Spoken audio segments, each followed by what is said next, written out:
좀 사람의 말이 아니라 하나님의 말씀으로 들려지고 이 말씀이 믿어지고 또 이 말씀이 우리가 살아나가는데 큰 힘이 되고 위로가 되는 귀한 은혜가 있으시기를 주님의 이름으로 축복합니다. 아멘. 1962년도 2월 10일입니다. 1962년도 2월 10일 여수 남국민학교 졸업식에서 있었던 일입니다. 졸업식장에서 한 낡은 옷을 입은 한 중년의 여인이 특별한 상을 받았습니다. 노력상이라고 하는 특별한 상을 받게 되었습니다. 그 부인이 단상에 올라가서 상을 받자 장례는 박수 소리로 떠나갈 듯 했습니다. 노력상을 받게 된 그런 이유는 바로 이와 같습니다. 이 어머니와 그의 딸은요, 조그만한 외딴 섬에 살고 있었습니다. 주민이라고는 20명 정도밖에 살지 않는 조그만한 섬입니다. 그래서 여객선이 오지도 않습니다. 그 섬의 주민이 육지에 나가기 위해서는 그 섬에서 주민들이 만든 그런 배를 직접 노를 저어서 가야 했습니다. 어머니는 딸이 8살이 되자 남편에게 이 딸을 육지에서 공부시키자는 말을 어렵게 꺼냈습니다. 그러나 그의 남편은 20리나 되는 백기를 무슨 수로 이렇게 학교를 통학을 시킬 수가 있겠냐고 하면서 아쉽지만 할 수 없다고 반대를 했습니다. 당시에 그 섬에는요, 교육을 받은 사람이 아무도 없었다고 합니다. 그러나 그 어머니는 딸을 교육시키겠다는 일념으로 남편 몰래 이 육지의 국민학교에 이 딸을 입학을 시켰습니다. 그때로부터 6년 동안 그 어머니는 비가 오나 눈이 오나 매일 꼭두 새벽에 일어나서 20리나 되는 험한 물결을 가로지으면서 손수 노를 저어서 이 아이를 학교에 등교를 시켰습니다. 그리고 아침에 데려다 놓고 또 노를 저어서 집에 돌아오는 거죠. 할 일이 많으니까. 그래서 집에 와서 또 종일 밭일을 하다가 또 오후 시간이 되면 다시 배를 가지고 딸을 데려와야 했습니다. 처음 얼마 동안은 이렇게 통학을 시키는데 딸도 울고 어머니도 울었다고 합니다. 딸은 어머니가 자기를 육지에 남겨놓고 되돌아갈 때마다 육지에 혼자 남겨지는 것이 두려워서 그렇게 울었고요. 그리고 어머니는 방과 후에 학교에서 홀로 기다릴 딸이 애처로워서 조금이라도 빨리 가고 싶어서 죽을 힘을 다해 노를 젓느라고 이 어머니도 울었다고 하는 것입니다.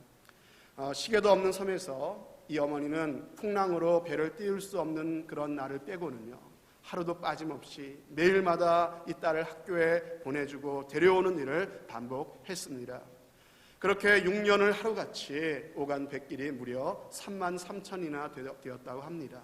상을 주던 교장 선생님이 그러한 사정을 이야기할 때 그 자리에 모인 모든 졸업생과 부모들, 선생님들이요, 큰 감동을 받았고 순식간에 이 졸업식장은요, 눈물바다가 되었다고 합니다. 여러분, 이것이 바로 어머니의 사랑 아니겠습니까? 세상에서 가장 위대한 것이 있다면 그것은 바로 어머님의 사랑일 것입니다.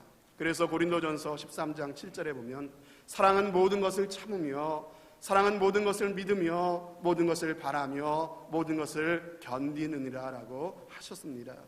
자녀에 대한 그 사랑이 그 어머니로 하여금 무려 6년 동안이나 견디게 만들었던 것입니다. 그런데 여러분, 성경을 읽어보니까 하나님께서도 이런 큰 사랑으로 저와 여러분들을 사랑하신답니다. 아니, 어머니가 우리를 사랑하시는 그 부모의 사랑보다 어쩌면 더 큰 사랑으로 저와 여러분들을 사랑하신답니다. 이사야 49장 15절 말씀에 보니까 여인이 어찌 그 젖먹는 자식을 잊겠으며 자기 태에서 난 아들을 긍휼히 여기지 않겠느냐. 그들은 혹시 잊을지 몰라도 나는 결코 너희를 잊지 아니하겠다고 말씀하셨습니다. 여러분, 아무리 생각해도 우리가 참 이해할 수 없는 일입니다. 내가 어디가 어떻게 잘나서 어디가 어떻게 그렇게 사랑스러워서 하나님께서는 나를 그렇게 사랑하시는 것입니까? 성경을 다시 읽어보니까 하나님께서는 우리를 사랑하시되 내가 잘나서 사랑하시는 게 아니시랍니다. 어디 사랑스러운 구석이 있어서 나를 사랑하시는 것이 아니랍니다. 그냥 사랑하신답니다. 아무런 조건 없이 그냥 저와 여러분들이 사랑스럽고 좋으시답니다.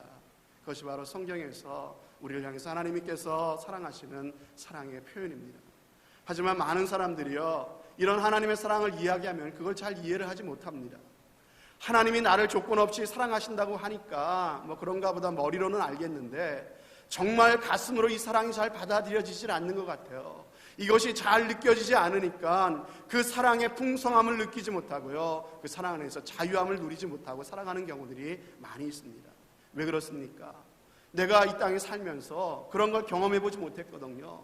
그런 조건 없는 사랑을 내가 받아보질 못했거든요. 그러니까 그렇게 조건 없이 사랑하신다고 해도 이게 잘 내 마음에 와 닿지를 않는 거예요. 우리가 누군가가 나를 참 사랑한다고 하고 내게 잘해주면은요, 무슨 생각을 우리가 갖게 됩니까? 이거 왜 그러지? 무슨 꿍꿍이가 있는 것 아닌가? 이런 생각이 우리 마음에 들지 않습니까? 그렇기 때문에 우리는 하나님의 사랑을 대할 때도 하나님이 나를 무조건적으로 사랑하신다는 그 말을요, 우리가 잘 이해하지 못합니다. 그래서 자꾸만 우리가 어떻게 합니까? 자꾸만 나의 어떤 열심을 통해서 하나님의 사랑을 받아내려고 하는 거죠. 나의 어떤 종교적인 행위를 통해서 하나님의 은혜를 받으려고 그러고, 그런 종교적인 열심을 통해서 하나님의 사랑을 이끌어내려고 하는 것이 바로 우리의 모습이라고 하는 것입니다. 여러분, 내가 신앙생활 열심히 하고 봉사를 내가 많이 해야만 하나님이 나를 사랑하실 것이라고 생각을 합니다. 과연 그렇습니까? 성경은 이러한 태도를 일컬어서 율법주의라고 이야기를 합니다. 이런 생활에는요, 이런 신앙생활에는 자유함이 없어요. 기쁨이 없습니다. 이런 오해는 하나님을 우리가 잘 모르기 때문에 생기는 것이고요, 무조건적인 하나님의 사랑을 우리가 잘 이해하지 못하기 때문에 생기는 모습입니다. 우리는 오늘 읽은 본문을 통해서 하나님께서 우리를 어떻게 사랑하시는지 우리는 이 말씀을 통해서 알 수가 있습니다. 여러분, 호세아서를 읽었습니다. 여러분, 호세아서는 참 아름다운 그런 하나님 말씀입니다. 특별히 호세아서가 우리에게 가르쳐주는 주제가 무엇입니까? 첫 번째로 이스라엘 백성들 하나님이 얼마나 사랑하시는지를요, 참 극명하게 보여주고 있는 것이 바로 호세아 말씀입니다. 하나님께서 그분의 백성된 저와 여러분들을 이렇게 사랑하신다는 거예요.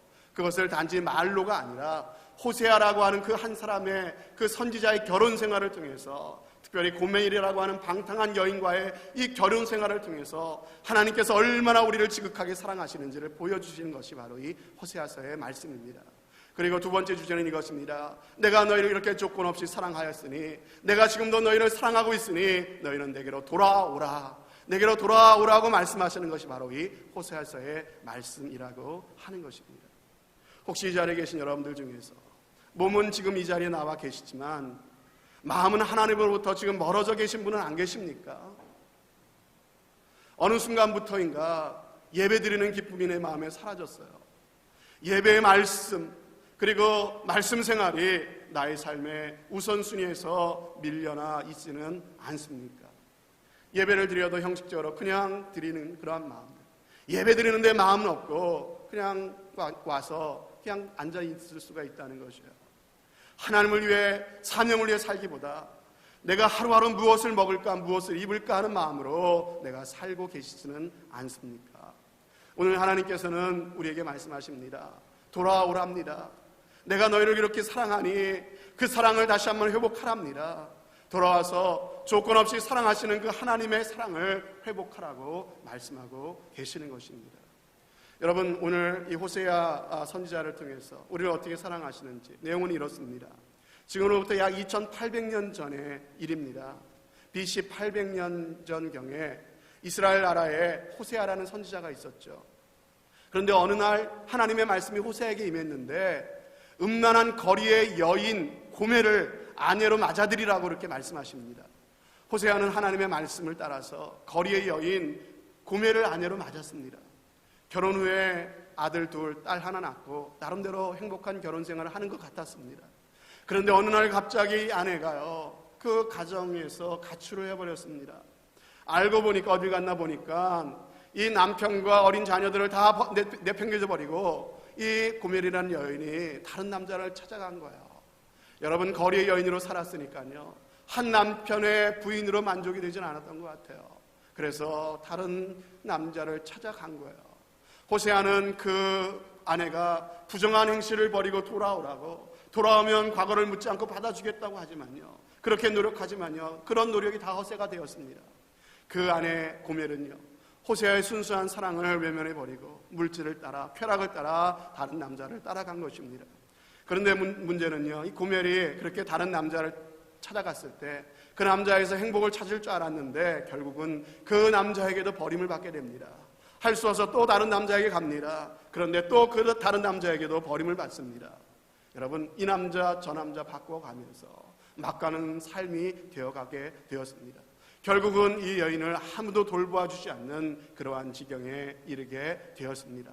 그러다가 이 고멜이라는 여인은 노예시장에 팔려가게 됩니다. 옷을 벗기고 짐승처럼 경매에 붙여지는 그런 처지가 되었습니다. 젊고 아름답고 건강한 여자였다면 높은 값에 팔릴 수도 있었겠지만 고멜은 비싼 값을 내고 사갈 사람이 아무도 없을 정도로 가련한 신세가 되고 말았습니다. 그러던 어느 날 하나님께서 호세아에게 이렇게 말씀하셨어요. 오늘 1절 하반절에 보니까 너는 또 가서, 전에도 많이 갔었지만 또 가라는 겁니다. 또 가서 타인에게 연애를 받아 음부가 된 그 여인을 사랑하라, 이렇게 말씀하십니다. 고멜은 호세아를 버리고 다른 남자를 쫓아간 여인 아닙니까? 그런데 하나님께서는 호세아에게 사랑하는 남편과 그 어린 자녀들 다 버리고 가정을 떠나버린 그 음란한 여인을 사랑하라고 그렇게 명령하고 계신 것이에요. 그런데 여기서 눈여겨보아야 될 단어가요, 너는 또 가서라고 말합니다. 무슨 말입니까? 비록 그녀가 너의 사랑을 배신했을지라도, 비록 그녀가 잘못했을지라도, 비록 그녀가 가출하여 허랑방탕하게 살아왔을지라도 그를 다시 받아들이라는 겁니다. 그를 용서하라는 겁니다. 그를 사랑하라는 것입니다. 결국 호세아는 너무 힘든 말씀이지만은 이 선지자는 그 말씀에 순종합니다. 2절에 보니까 내가 은 15개와 보리 한 호멜 반으로 나를 위하여 저를 샀다라고 말씀하십니다. 여러분, 다른 사람의 노예를 사와야 되는 그 몸값으로 지불해야 될 대가가 바로 은 15개와 보리 한 호멜 반이었다고 말씀하십니다. 여러분, 여기서 은 15세겔이라고 하는 것은요, 오늘날 가치로 약 3,000불, 4,000불 정도 하는 그러한 돈의 가치입니다. 보리 한 호멜 반이라고 하는 건요, 반가마니짜리 푸대로 한 9푸대 정도 되는 그러한 많은 양입니다. 그러니까 호세아는 지금 잘못했다고 제 발로 걸어와서 싹싹 빌어도 받아줄까 말까 한 그러한 여인에게, 그런 여인을 다시 불러오기 위해서 은 15세겔이나 또 보리 9푸대나 되는 지금 거금을 지불하고 그를 다시 그 아내로 데려오고 있는 것입니다. 노예시장에 가서 자기를 배신하고 도망쳤던 여인, 자식들을 헌신짝처럼 내팽개쳤던 여인, 온갖 음란한 짓은 다 저지르고 다녔던 그 여인을 거금을 주고 다시 사온 것입니다. 여러분, 그런데 하나님께서 왜 호세아에게 이런 명령을 하셨다고요? 너무 무리한 명령 아닙니까? 너무 심한 거 아닙니까? 그러나 여기는 하나님의 깊은 의도가 있는 것이죠. 하나님께서 이렇게 하심으로써 호세아와 고멜과의 관계를 통해서 하나님께서 우리들을 어떠한 사랑으로 사랑하시는지를 보여주기를 원하셨던 것입니다. 이야기가 바로 다름 아닌 저와 하나님 사이에 일어나는 그러한 일이라고 하는 것입니다. 음란한 아내 고멜을 끝까지 포기하지 않고 사랑했던 이 호세아의 모습을 통해서 우리를 향해 사랑하시는, 우리를 향해 오늘도 찾아오시고 우리를 향해서 돌아오라고 검련하고 계시는 그 하나님의 사랑을 우리 가운데 보여주고 계신 것입니다. 여러분, 이 하나님의 사랑 이야기를 한번 곰곰이 생각해 보십시오. 하나님께서 비록 이스라엘 백성들이 우상을 숭배하고 죄에 빠져 있다 할지라도 그들을 이처럼 사랑하셨던 것처럼 우리가 자주 넘어지고 죄악 투성이 가운데 있다 할지라도 하나님께서는 그럼에도 불구하고 저와 여러분들을 사랑하신다고 말씀하고 계시는 것이에요. 여러분, 어떤 성도님께서 중요한 일을 앞두고 계셨어요. 그래서 중요한 일을 앞두셨으니까 좀 기도하십시오 이렇게 권면을 드렸더니 그분이 이렇게 얘기하셨어요. 내가 하나님 앞에 뭐 해놓은 게 있어야 기도하죠. 내가 살아온 걸 내가 아는데 내가 무슨 낯짝으로 하나님께 기도합니까? 뭐 이렇게 이야기를 하시더라고요. 여러분 어떠세요? 이 이야기가 참 인간적이고 또 그럴듯하게 들리지 않습니까? 굉장히 양심적으로 들려지지 않습니까? 인간미가 넘치지 않습니까? 하지만 여러분, 옳고 그른 것의 판단은 내 기준이 되어서는 안 됩니다. 내 생각이 되어서는 안 됩니다. 하나님의 말씀이 뭐라고 말씀하시는지 하나님의 말씀이 기준이 되어야 된다는 것이죠. 말씀의 잣대를 대어보면 이 말은 틀린 말이에요. 내가 무슨 낯으로 하나님께 도와달라고 기도합니까? 여러분, 하나님의 의도와는 다른 것이에요. 그럴 것 같지만은 성경은 그렇게 말씀하고 있지 않다는 것입니다. 다시 말씀드리지만 저와 여러분들을 향한 하나님의 사랑은 조건이 없습니다. 그렇지만 우리는 왠지 그래야만 될 것 같아요. 왠지 내가 자격을 갖춰야만 될 것 같아요. 그래야 하나님이 내 기도를 들으시고 그래야 하나님이 나를 받아주실 것 같아요. 여러분, 내가 어떤 자격 조건을 갖춰야 하나님의 은혜를 받을 것 같아요. 하지만 이런 생각은요, 그럼에도 불구하고 우리를 사랑하시는 하나님을 잘 모르기 때문에 생기는 무지의 소치라고 하는 것입니다. 만약 아직도 하나님을 믿으면서 아직도 이런 마음을 갖고 하나님을 믿고 있다면요, 오늘 이 호세와 고멜과의 관계를 통해 주시는 하나님의 메시지를 마음 가운데 새기시는 귀한 시간이 되시기를 주님의 이름으로 축복합니다. 우리를 향한 하나님의 사랑은요, 조건이 없는 사랑입니다.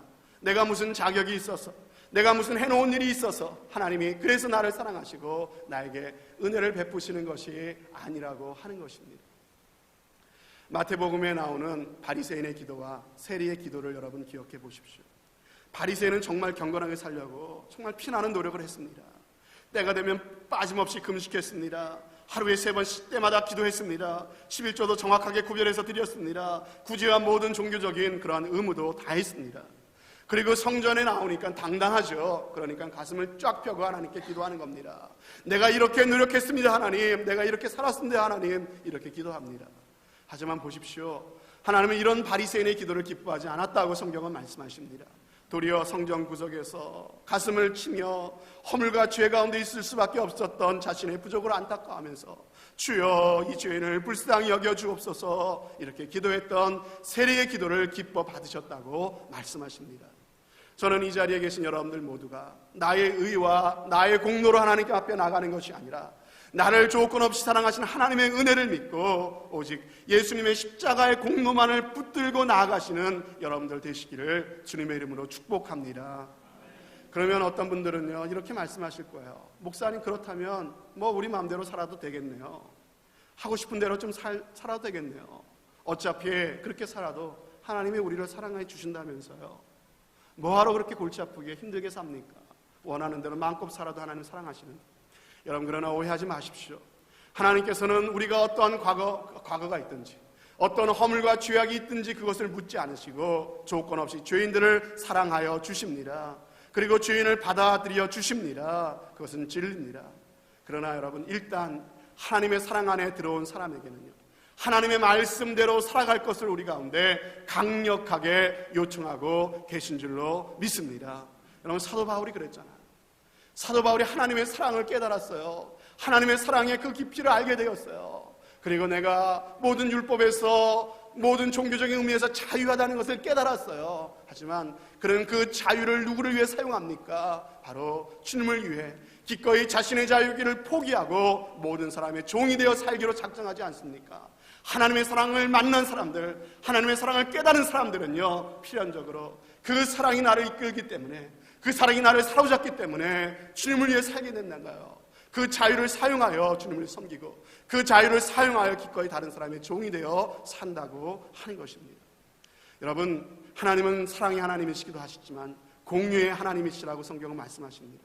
하나님은 우리를 조건 없이 사랑하시기도 하시지만요, 죄에 대해서는 반드시 책임을 물으실 것이고요, 그 대가를 치르게 하시는 분이라고 말씀하십니다. 그래서 2절에 보니까 호세아가 고멜을 데리고 올 때 그냥 데리고 왔습니까? 아니죠. 세상의 온갖 죄를 다 짓고 노예가 된 이 고멜을 사오기 위해서요, 호세아는 많은 희생을 치러야 됐습니다. 많은 돈을 지불해야 됐습니다. 마찬가지로 하나님께서 우리를 용서해 주셨다니까 막연하게 그냥 되어진 것이 아니라는 것이죠. 이 사실을 우리가 잊지 말아야 된다는 것입니다. 여러분, 미국에서 오신 어떤 분이 예수전도단이라고 하는 그곳에서, 그 선교단체에서 운영하는 DTS라고 하는 훈련 과정에 참여하게 됐습니다. 그 훈련원에서 훈련을 받다가 어떤 백인 신사분과 이런 대화를 나눴다는 얘기를 들었습니다. 미국은 참 좋은 나라라고 칭찬을 하면서 애들 교육도 공짜로 시켜주지, 먹을 것 없으면 공짜로 먹을 것도 주지, 몸이 아프면 공짜로 병원에서 치료도 해주지, 또 나이 드신 분들 또 이렇게 생활비도 대주지, 미국은 참 좋은 나라라고 이렇게 그 백인 신사에게 나름대로 미국을 칭찬한다는 의미로 얘기를 했답니다.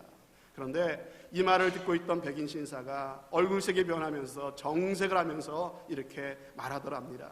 천만의 얘기라고, 절대로 그런 것은 공짜가 아니라고 얘기를 하더랍니다. 당신이 비용을 지불하지 않았을 뿐이지 누군가가 그 엄청난 대가를 대신 지불한 거라고 말했답니다. 그러므로 그런 것은 절대로 공짜가 아니라고, 착각하지 말라고 하는 그런 이야기를 들었다고 합니다. 저는 이 이야기를 들으면서 충격을 받았습니다. 저도 제가 제 아이들이 미국에서 받는 혜택이 공짜인 줄로 생각하고 있었습니다. 하지만 이건 공짜가 아니라 누군가가 대신 희생한 것이고 누군가가 대신 지불한 결과라는 사실인 것입니다. 이것을 잊어서는 안 되는 것이죠. 여러분, 우리를 향하신 하나님의 조건 없는 사랑도요, 그저 공짜로 우리에게 주어진 것이 아니라는 것입니다. 죄를 지어도 어차피 사랑하시니까 우리가 막 살아도 되는 그런 값싼 은혜가 아니라고 하는 것입니다. 우리는 공짜로 받아 누립니다. 하지만 하나님은 우리에게 이것을 공짜로 주시기 위해서 엄청난 대가를 지불하셨다는 사실을 우리는 잊어서는 안 되는 것이죠. 여러분, 여기서 우리가 기억해야 될 것은요, 사랑은 대가가 지불되어야 된다는 것입니다. 대가가 지불되지 않는 사랑은 가짜라는 것입니다. 여러분, 요즘에 많은 사람들은요, 대가를 지불하지 않고 사랑만 하려고 합니다. 적당히 즐기다가 그만두면 된다고 생각합니다. 그것은 인조이죠. 그것은 사랑이라고 할 수가 없는 것이죠. 내가 진정으로 누군가를 사랑한다면요, 상대방을 위해서 진정으로 희생을 해야 된다는 것입니다. 여러분, 교회를 사랑한다는 것도 마찬가지 아니겠습니까? 하나님을 사랑한다는 것도 마찬가지 아니겠습니까? 교회를 사랑한다고 한다면, 하나님을 사랑한다고 한다면 거기에 합당한 삶이 있어야 되지 않겠습니까? 합당한 희생이 따라야 진정으로 사랑하는 것이 아니겠습니까? 대가를 치러야 되는 것이 아니겠습니까? 희생은 하지 않으면서 내가 사랑한다고 말한다면요, 그것은 새빨간 거짓말일 것입니다. 대가를 지불하지 않는 사랑은 가짜입니다. 보십시오. 주님은 값싼 대가를 지불하셨어요. 말로만 내가 너를 사랑한다고 말씀하지 않으셨어요. 말로만 내가 너를 보배롭고 존귀하게 여긴다고 말씀하지 않으셨어요. 값비싼 대가를 치르셨습니다. 고멜같이 죄 많은 저와 여러분들을 위해서, 우리의 죄의 구속을 위해서 그 값비싼 대가를 치루어 주셨습니다. 여러분, 저와 여러분을 구속하시기 위해서, 대가를 지불하고 우리를 다시 사시기 위해서 하나님께서 어떠한 대가를 지불하셨습니까? 호세아가 남의 집에서 노예 생활하던 고멜을 사오기 위해서 15세겔의 은과 보리 한 호멜반을 주고 다시 사온 것처럼 하나님께서 우리를 다시 사오셨는데, 우리를 구속하셨는데, 우리를 구속하시되 흠없고 점없는 어린 양 같은 그리스도의 피로써 우리를 구속하셨다고 말씀하십니다. 즉, 주님은 은과 금같이 없어질 것으로 우리의 몸값을 치르신 것이 아니라 자신의 생명을 속전으로 내어 놓으신 줄로 믿습니다. 바로 이것이 복음 아니겠습니까? 그래서 저와 여러분들이 살게 된 것이고, 그래서 저와 여러분들이 하나님을 아버지라 부르며 주님을 섬길 수 있게 된 것이 아니겠습니까? 이것이 바로 우리가 믿는 믿음이고 우리가 믿는 기독교라고 하는 것이죠. 여러분, 제가 아는 한 목사님으로부터 이러한 이야기를 들었습니다. 그 한국에 계신 이 목사님이 정기적으로 고아원에 가셔서 봉사활동을 하셨답니다. 그곳에서 알게 된 한 남자아이의 이야기를 해주셨습니다. 이 아이는 처음에 고아원에 갔더니 그 아이가 눈에 딱 띄더랍니다. 눈에는 도끼랑 살기가 가득했습니다. 비록 어린 아이였지만은 그 아이를 바라보는 순간 마치 살인마 김대두의 모습이 바로 저런 모습이 아닐까라는 그런 섬뜩한 생각이 들었답니다. 고아원에서 이 아이가 가장 문제아였답니다. 가장 말도 안 듣고요, 절대 웃는 일도 없고요, 항상 불만 불평으로 가득 차 있고요, 틈만 나면 다른 사람 애들을 때리고 항상 문제를 일으키는 아이였답니다. 그 아이의 장래 희망에 대해서 듣고 더 놀랐답니다. 이 아이의 장래 희망은 커서 자기를 고아원에다 갖다 버린 그 엄마 아빠를 찾아가서 총으로 쏴 죽이는 것이 이 아이의 장래 희망이라는 얘기를 들었습니다. 여러분, 그런데 어느 날 이 아이의 이모라는 사람이 고아원을 찾아오게 되었습니다. 그리고 그 이모라는 사람이 이 아이가 어떻게 고아원에 맡겨지게 되었는지에 대해서 이야기를 하는데 기가 막힌 이야기를 하더랍니다. 이 아이가 돌이 채 되지 않았던 때에 이 아이의 아버지는 물놀이 사고로 그만 익사하셔서, 그래서 아이의 엄마가 혼자 이 아이를 키우게 됐답니다. 그래서 어려운 살림에 열심히 이 아이를 키우다가 그만 집에 불이 났답니다. 이 아이가 집 안에 있었고 엄마는 밖에 있었는데 집에 불이 났어요. 화염 때문에 사람이 도저히 들어갈 수 없는 상황이었습니다. 그런데 그럼에도 불구하고 사람들의 만류를 뿌리치고 이 엄마가 그 불 속으로 뛰어 들어갔답니다. 그래서 이 아이를 그 담요에 싸서 안고 나왔는데 그 엄마는 몸이 만신창이가 되었고요. 그 화상으로 치료를 받다가 숨을 거두게 됐다는 것이에요. 그래서 마땅히 아이가 갈 곳이 없으니까 이모가 거두어 키웠어요. 키우다가 이모도 너무 살림이 어려우니까 키울 형편이 안 되니까 할 수 없이 이 아이를 고아원에 갖다 맡기게 됐다는 것입니다.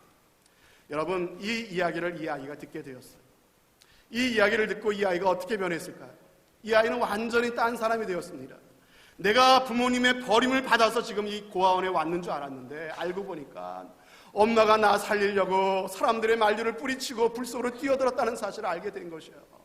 여러분, 이 아이는 그때부터 엄마가 나를 위해 죽었대, 엄마가 나를 위해 죽었대, 이 사실 때문에 이 아이는 몇 날 며칠을 울면서 훌쩍거리며 다녔답니다. 여러분, 그 아이의 엄마가 이 아이를 위해 죽었다는 이 사실이 마침내 이 아이의 눈에 가득했던 도끼와 살기를 다 사라지게 만들었다는 것이에요. 증오가 가득했던 그 얼굴에 웃음이 찾아왔습니다. 그 아이의 모습에 생기가 돌기 시작했습니다. 완전히 전에는 살인마와 같던 그런 아이가 완전히 천사와 같은 아이로 변하게 되었다는 그런 이야기였습니다. 여러분, 우리도 이 아이처럼 말할 수 없는 하나님의 사랑의 빛을 지고 살아가고 있지 않습니까? 우리도 이런 사랑의 빛을 지고 살고 있다면 뭔가 나의 삶 가운데도 뭔가 이 사랑을 받은 증거가 있어야 되지 않겠습니까? 엄마가 나를 위해 죽었어도 이 어린아이의 모습이, 이 아이의 인생이 이렇게 바뀌는데 하물며 창조주이신 예수님께서 나 같은 죄인을 위해서 죽어주셨다면, 우리 안에 이런 감격과 정말 이러한 은혜가 우리 마음에 있다면 우리의 삶에도 뭔가 좀 변화된 모습들이 있어야 되지 않겠습니까? 3절 말씀해 보니까 이렇게 되어 있습니다. 저에게 이르기를 너는 많은 날 동안 나와 함께 지내고 행음하지 말며 다른 남자를 쫓지 말라. 나도 내게 그리하리라 하였노라. 여러분, 하나님께서 주는 말씀을 한번 이 말씀을 읽어보십시오. 다른 남자를 쫓지 말라. 나만 사랑해라. 나도 너에게 그렇게 하겠다. 하나님께서 우리에게 그렇게 말씀하고 계십니다. 대가를 치르고 그의 아내 고멜을 데려다 놓고 지금 호세아가 하는 말이야. 여러분, 시컨 때려줘도 할 말이 없죠. 그러나 그 아내를 용서하며 말하는 거예요. 이제 다른 남자 쫓지 마. 이제 좀 나와 함께 행복하게 살아보자. 나도 너만 사랑할게. 이렇게 말씀하고 계시는 거죠. 여러분, 대가를 치르시고 구속해 주신 하나님께서 오늘 우리에게 그렇게 말씀하고 계십니다. 내가 너의 모든 과거를 용서해 주었다. 더 이상 헛된 것을 쫓지 마라. 이제 좀 헛된 것을 위해 살지 마라. 이제 나랑 좀 같이 재미나게 살아보자. 나와 함께 행복하게 살아보자꾸나. 하나님께서 우리 가운데 그렇게 말씀하고 계십니다. 사랑하는 여러분, 저와 여러분은 주님의 사랑을 입은 자들입니다. 그러므로 사랑을 입은 자답게 살아가시는 저와 여러분들 되시기를 주님의 이름으로 축복합니다. 저는요, 1962년도에 여수 남국민학교를 졸업했던 그 어머니의 딸이 어떻게 자랐을지 참 궁금해요. 여러분, 궁금하지 않습니까? 정말 이 아이가 제대로 된 사람이라면, 정신이 제대로 된 사람이라면 여러분, 그 후에 열심히 공부해서 훌륭한 사람이 되어야 되지 않겠습니까? 아니, 꼭 그래야만 되지 않겠습니까?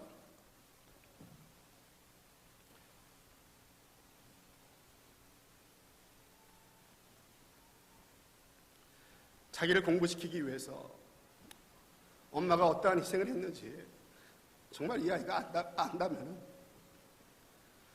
적당히 공부해서는 안 되는 것이죠. 아니, 공부에 관심이 없다면 이 아이가 맨날 친구들이랑 어울려 다니면서 술 마시고 담배 피고 문제만 일으키고 다녀서는 안 되는 거죠. 엄마의 희생을 조금이라도 안다면 그래서는 안 되는 거죠. 사랑하는 여러분, 하나님의 독생자가 나를 대신하여 십자가에 죽으신 것이 사실이라면, 적어도 그것을 우리가 사실로 믿는다면 우리가 어떠한 사람이 되어야 되겠습니까? 하나님께서 왜 우리를 위해 죽으셨습니까? 헛된 것을 예배하는 우리들을 위해서. 이제 헛된 것을 예배하지 말고 사시고 참되신 하나님을 예배하라고 우리를 불러주셨는데, 이것이 우리가 사는 목적이라고 말씀하셨는데, 여러분, 예배드리는 게 왜 부담이 됩니까? 예배드리는 게 왜 힘듭니까? 피곤하고 살기가 팍팍하다고 여러분 예배를 소홀히 하고 여전히 헛된 것을 구하고 헛된 것에서 기쁨과 만족을 구하고 있지는 않습니까? 하나님께서 나에게 충성하라고 주신 교회의 직분을 내가 소홀하게 그렇게 여기고 있지는 않습니까? 서로 좀 사랑하라고, 나도 너희를 이렇게 사랑했노라고 주님께서 말씀하셨는데 좀 마음에 들지 않는다고 미워하고 무시하고 마음에 담을 쌓고 당을 짓고 그렇게 살아가고 있지는 않습니까? 하나님께서는 오늘 호세아를 통해서 이런 못난 저와 여러분들을 여전히 사랑하신답니다. 오늘 이 하나님의 조건하는 사랑 앞에 돌아오라 합니다. 이 말할 수 없는 하나님의 사랑을 다시금 여러분 마음 가운데 회복하시는 귀한 은혜가 있기를 바랍니다. 그리고 그 사랑 때문에 감격하고 그 사랑 때문에 감사하고 그 사랑 때문에 더욱 주님을 예배하고 그 사랑 때문에 더욱더 힘들지만 어렵지만 저희 교회가 좋은 교회가 될 수 있어요.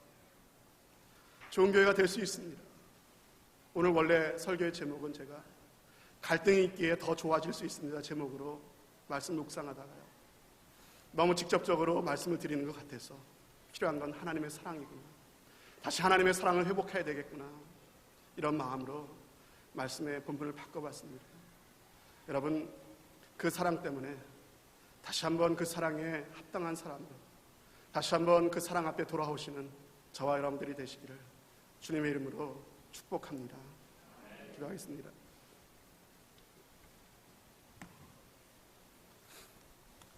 하나님 아버지, 오늘 호세아 말씀을 통해서